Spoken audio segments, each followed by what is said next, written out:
তো এইগুলো কি শাক আমি জানি না, কি যেন একটা নাম বললো এই শাকের। তো প্রথমবার শুনলাম নামটো এবং প্রথমবার দেখছি।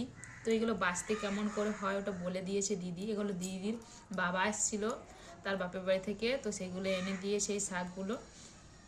তো দিদি দিয়েছে আমাকে হচ্ছে এই শাক দিয়েছে, এই যে এগুলো বেছে নিতে বলেছে।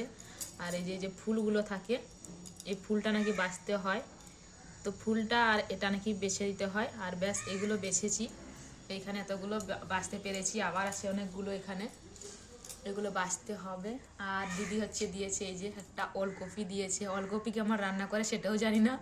আর এই শাকটা নাকি যেমন শাক হয় ভাজা, তো এরকমই নাকি হয়। তো দেখা যাক, শাকটা বাছছি, বেছে করে রান্না করব, রান্না করে কেমন হলো খেতে, টেস্ট কেমন অবশ্যই তোমাদের সঙ্গে আমি শেয়ার করব। তো আপাতত এই কটা বাছা হয়েছে, এখন এগুলো বেছে নিই। তো মনুষণা আর আমি বাছবো ভাবছি, মনুষণা ফোন নিয়ে ব্যস্ত আছে। ঠিক আছে, দেখি বাছা হোক, তারপর দেখা যাচ্ছে।